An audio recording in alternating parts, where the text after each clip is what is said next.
Hi అండి. Welcome back to my channel. ముందుగా అందరికీ గుడ్ మార్నింగ్ అండి. ఈ వీడియో వచ్చేసి యెస్టర్‌డే తీసిన వీడియో అండి. ఇక్కడ వచ్చేసి ఏందంటే నేను ఉల్లిపాయలు ఒక్కటే కట్ చేస్తున్నాననమాట. అంటే కూరగాయలు ఏమి కట్ చేయను. ఓన్లీ ఉల్లిపాయల వరకే కట్ చేస్తున్నాను.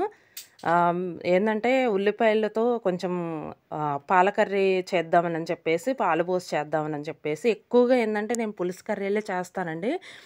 డాక్టర్లు కూడా చెప్తుంటారు ఏందంటే కొంచెం ఫ్రైలు, ఇగుర్ల కంటే కూడా కొంచెం పులుసులు ఎక్కువ తీసుకోవాలని చెప్పేసి, కర్రీస్ ఎక్కువ తీసుకోవాలని పులుసు కర్రీ. ఏందంటే కొంచెం మసాలాలు కూడా తగ్గించాలండి. ఏందంటే కొంచెం హెల్త్ ఇష్యూస్ కూడా వస్తున్నాయి కదా! ఇప్పుడొచ్చేసి. మసాలాలు కూడా పడవనమాట బాడీకొచ్చేసి. ఏందంటే కొంచెం మసాలాలు కూడా తగ్గించుకోవాలండి. అంత ఘాటు కూడా తినకూడదు ఎప్పుడు మసాలాలు కూడా. ఇక్కడొచ్చేసి ఏందంటే ఇంక నేను ఉల్లిపాయల వరకే కట్ చేస్తున్నాననమాట. ఉల్లిపాయలు ఏందంటే కొంచెం పాలు పోసి చేద్దామని. కూరగాయలు ఉన్నాయండి. ఏందంటే ఒక్కొక్కసారి మన ఇళ్ళల్లో ఏదన్నా కూరగాయలు లేనప్పుడు ఏందంటే అప్పుడప్పుడు తొందరగా కూడా అయిపోతదండి ఈ కర్రీ వచ్చేసి. ఇంక మనకి కూరగాయలు ఉన్నా లేకపోయినా అప్పుడప్పుడు ఏందంటే కొంచెం తొందరగా రెడీ అవుతదనమాట. మనం సన్నగా కనుక కట్ చేసుకొని ఉల్లిపాయలు వేయించేసుకొని కొంచెం పాలు పోసి లాస్ట్‌లో పాలు పోసి చేసుకుంటే చాలా బావుంటదండి. మనకి కోడిగుడ్డు ఫ్రై చేస్తాం కదా! ఇగురు అది పగలగొట్టేసి దానికంటే గూడా ఇది చాలా టేస్టీగా ఉంటది పాలు పోసిన కర్రీ ఉల్లిపాయల్లో మెయిను. ఏందంటే చాలా టేస్టీగా ఉంటదండి. ఏందంటే ఇప్పుడు మా చిన్న పిల్లలప్పుడు గూడా మా మమ్మీ వాళ్ళు చేసేవాళ్ళనమాట. ఏందంటే పొలాలెళ్ళొచ్చినప్పుడు ఏందంటే కర్రీ ఏమి లేనప్పుడు కొంచెం ఈవినింగ్ టైంలో పిల్లలది ఉన్నారని చెప్పేసి అప్పుడప్పుడు చేసేవాళ్ళనమాట. ఇక బాగా ఇష్టంగా తినేవాళ్ళమనమాట. చాలా బావుంటది టేస్టొచ్చేసి.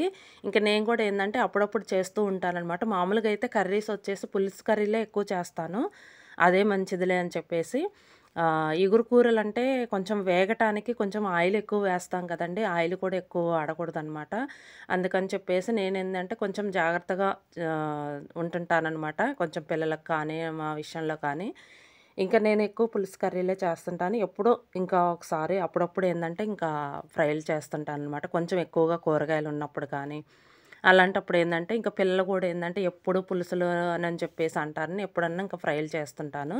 ఇక్కడొచ్చేసి ఉల్లిపాయలు కూడా వేగిపోతున్నాయండి. ఏందంటే కూరగాయలు ఏమీ లేనప్పుడు ఏందంటే మనకి బాగా ఉపయోగపడుతుందండి. ఉల్లిపాయలు ఎటు మనకి ప్రతి ఇంట్లో ఉంటానే ఉంటాయి గదా!